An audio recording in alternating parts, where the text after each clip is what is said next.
got mental health, you got firearms, you got military training, and then you got marital problems. These are just an absolute recipe for disaster. Nearly a week after he allegedly shot and killed his wife, a Massachusetts man is still on the run, armed and dangerous as he evades police. This as investigators recover a disturbing note written by the man, instructing him to put a hole in his wife's head. The bottom line is this guy's not thinking it through. He's likely on foot or in some area, and he's just trying to either survive or plan his last stand, so to speak, with law enforcement. On October 22nd, authorities say 33-year-old Aaron Pennington shot and killed his wife and mother of their 4 children. The body of 30-year-old Breanne or Breezy Pennington was found in their Gardner, Massachusetts home that morning after the pair's children went to a neighbor for help.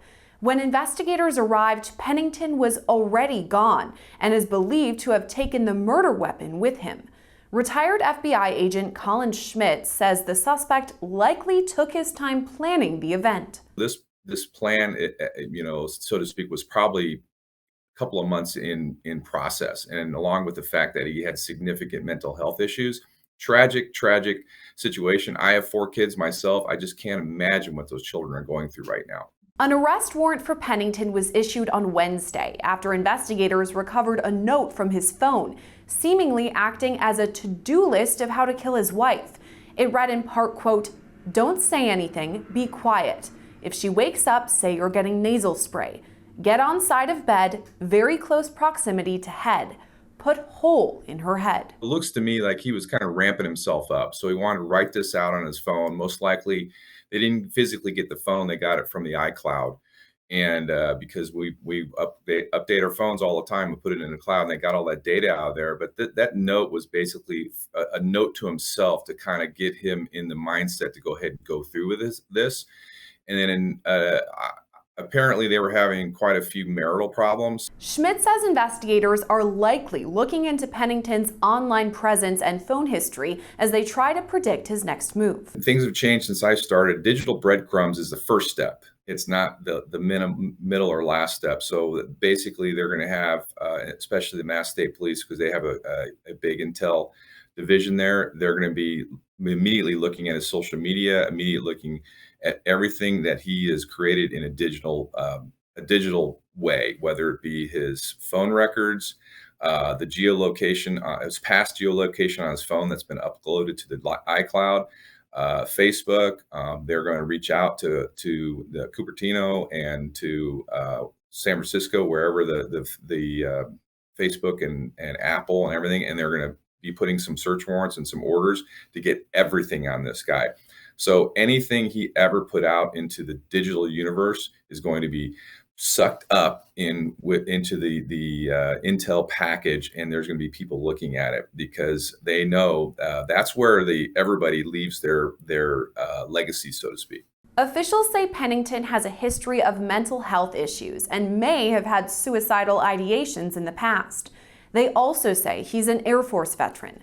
According to Schmidt, that experience may help in his escape plan. He's got some training from the Air Force, which includes probably search and rescue training. And being that he's from that area, he's probably very familiar with the woods from the area. And as well as most likely he had planned this out for a very long period of time based upon what it would appear to be in his phone. So it seems like something happened in the house that was a catalyst for him to go ahead and go through with his plan. And with that plan, he went ahead and went to the woods or went to whatever. But I'm very confident that the Mass State Police are going to find this guy. One day after the murder, investigators recovered Pennington's BMW on a wooden trail in Gardner, Mass. The city in the western part of the state sits near the New Hampshire border and is known for its forests and state parks. Investigators believe he may be traveling on foot. I think he's not thinking it through. I mean, this is very similar to what happened in Maine in terms of the fact that the guy abandoned his car. He knows that if he's in a car, he's going to get caught more likely because it's a big target and it's a lot easier to find a car than it is a person. So if he's going up there, he didn't think this through in terms of his safety or how to escape the law enforcement. So it's likely he's held up in some area I don't know necessarily if they have like cabins or vacation areas up there, or in terms of where he's going to go. The most concerning thing is he may come across some people. God forbid he takes a hostage. In the latter half of the week, investigators released this new photo of Pennington taken on October 11th. They warn anyone who comes into contact with the suspect to stay away, as he's likely armed and dangerous. Schmidt says it's possible he lashes out. I would say likely it's possible, and frankly more than 50% probable that he's going to do some, because right now he's in survivor mode. The only thing he wants to do is get to the next minute of his life. So if there's somebody he comes across that's going to assist in his escape, whether it be take a car or take over a house or hide somewhere, certainly that is a concern of law enforcement. So hopefully, for the purpose of law enforcement that out there, that he ends up just doing the right thing, either surrendering and put himself in the position where he doesn't want to hurt anybody else. But unfortunately, in these cases, it's more likely than not that this is going to end with him not surviving this situation. Schmidt believes Pennington may have already committed suicide or will instigate a suicide by cop scenario. I don't have the studies in front of me, but it's fairly low. This, generally speaking, these things don't end in a live suspect, so to speak, because he knows he's going to go to prison at the very least for the rest of his life. His life is over. He's lost his kids. He obviously didn't think this through because of his mental health issues. So in his mind, he has nothing else to live for. So unfortunately, most of the time it ends up in suicide by cop. But I don't see a positive or an outcome where he comes out of this alive.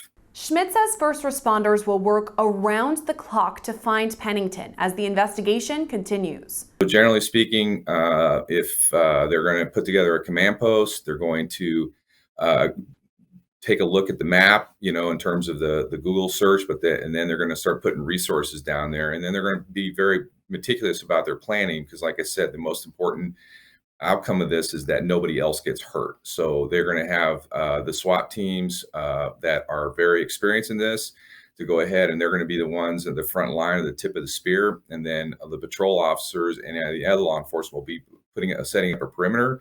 So if they do flush him out of a certain area, that he's going to run into a great deal of law enforcement presence. Investigators will search both by land and air. What they'll do, as well as putting people on the ground, they're going to have helicopters with FLIR technology, which is forward infrared technology, which basically can pick up a heat signature of anything on the ground. And then they have an expert in there that can tell the difference between a wolf or a dog or a person, obviously, because it's going to have an outline. And they're going to have several helicopters up there with that technology looking for him. They might be reaching out to the FBI to help with the social media to see if he's got a place that he is familiar with, that he's mentioned in his social media, whether it be a cabin he used to go to, or an area that he really liked, or some area that his wife and kids went to many, many years ago, because there's another option or possibility for him. He wants to go places that he's familiar with. Though Pennington struggles with mental health issues, Schmidt says that won't be a factor in the manhunt. He says investigators will continue the search in the same way they would for any wanted fugitive.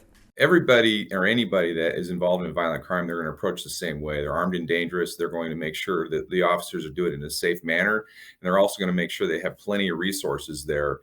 The Massachusetts State Police is frankly one of the best law enforcement organizations in the world, in my biased opinion. And they are going to get out there. They have their own SWAT teams. They have people that are very experienced in woodland searches. In the end, Schmidt says it's only a matter of time before authorities zero in on Pennington. They're going to go in there, and they know that he's somebody who's completely packed into a corner.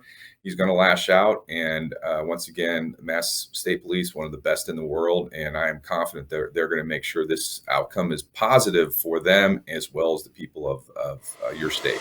Anyone with more information about Pennington's whereabouts is asked to contact the Massachusetts State Police.